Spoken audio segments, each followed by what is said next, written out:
So most people know that IRAs exist, but very few actually understand how to utilize them properly to build serious wealth for your retirement. So in the next 4 minutes, I'm gonna break down what an IRA is, the 2 types that you need to know, the rules that govern them, and the 1 decision that determines whether or not this account works for you or against you. So let's get into it.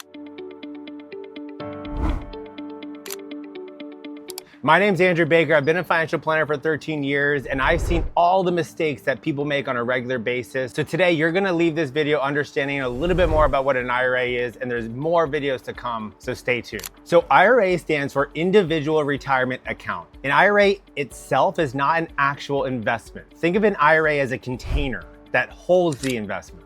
And in this case, an IRA is a tax-advantaged wrapper, if you will, that holds your investments, so stocks, bonds, ETFs, mutual funds, and in some cases, even real estate. Now, it's important to know that the government created these to incentivize you to save for your retirement. And the incentive is very powerful because the tax benefits that you get from an IRA or a Roth IRA compound over decades. For 2026, you can contribute up to $7,500 per year into an IRA. And if you're 50 or older, you can contribute up to $8,500 this year.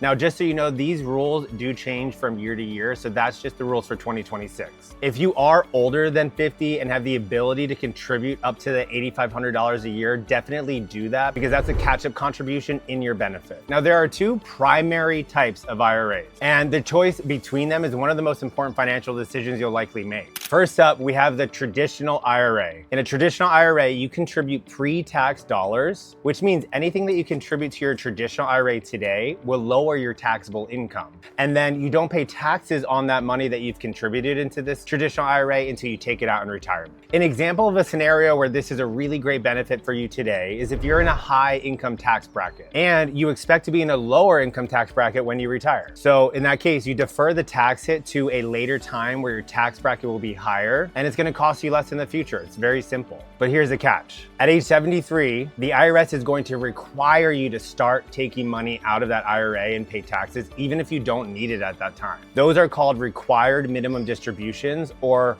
RMDs. Another big thing to really keep in mind is if you take out that money before age 59 and a half, not only will you pay income tax on that money, but you'll also pay a 10% penalty. The government does not forgive that easily because they are incentivizing you with tax benefits, but your part of the bargain there is to not take it out until you're at least 59 and a half. So a quick example, if you make $100,000 per year and you contributed $6,000 to your traditional IRA, then when you go to do your taxes, on paper, instead of having made $100,000, you'll have made $94,000 because the $6,000 contribution to your traditional IRA in that scenario will have reduced your taxable income down by that amount. Now let's move on to the second type of primary IRA, a Roth IRA. A Roth IRA is one of the most powerful investment and retirement vehicles that there are. With a Roth IRA, you contribute with after-tax dollars. So money that you've already paid taxes on, you contribute into that account. And then the money inside of a Roth grows tax-free every year. And when you take it out in retirement,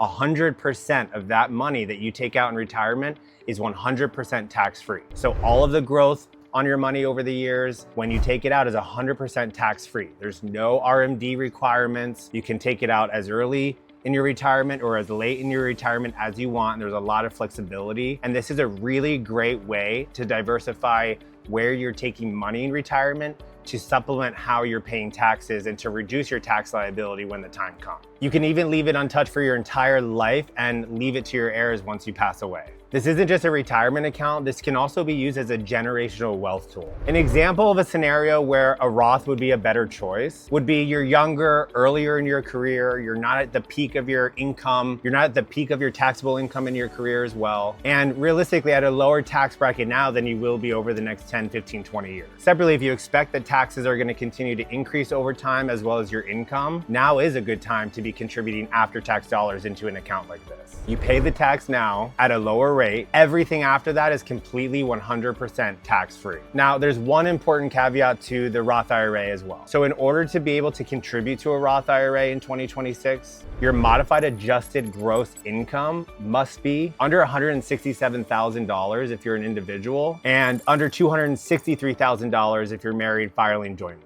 If you make money above those thresholds, then we're gonna need to start to think outside the box with other strategies like a backdoor Roth IRA. I'm gonna be doing another video on that at a later date because it's a whole strategy and it's pretty complex to understand, so I want to save a whole video for that in the future. Now, before we wrap up, I want to go over a few rules so that you don't forget how these operate. Rule number one, you must have earned income to contribute to an IRA. Investment income, rental income, and Social Security income do not count. Rule number two, you can have both a traditional IRA and a Roth IRA, but your total contribution across both of them cannot exceed the contribution limit in any given year. Rule number three, your IRA is not an employer plan. There's no match, there's no automatic contributions. This is all up to you.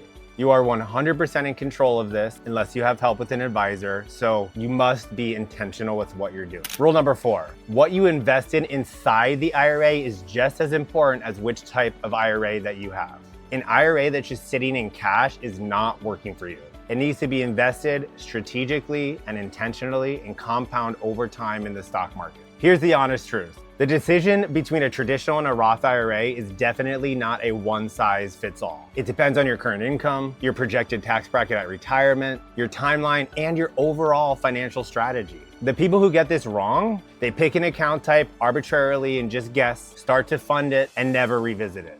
Don't let that be you. The people who get this right, they treat their IRA as one piece of the overall puzzle that needs to be coordinated, alongside their 401k, their brokerage account, their high yield savings account, their real estate strategy, as well as their business strategy. That's where the real advantage is, understanding how all of these pieces work together. If you're a higher income owner or a business owner, you likely have options beyond just the $7,500 contribution each year. A SEP IRA, a solo 401k, backdoor Roth IRA, these can dramatically expand what's possible if you're in that situation.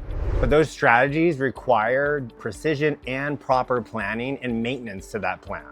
A mistake here isn't just a missed opportunity. It can trigger penalties and tax liabilities that you want to avoid at all costs. If you want to build an investment and retirement strategy that works for your income level, not just a generic plan sitting on a shelf, there's a link in my bio to apply to get started to work with me. Building wealth starts with education and understanding how these things work, but then the next step is action, putting action into place. And especially if you're a higher income earner, you know that there are things that you could be doing better or more efficiently, more pieces to the puzzle. You just don't have the time or the bandwidth to figure it all out. Please reach out, I'd love to help. You would be a perfect candidate for our high income earner financial house execution program.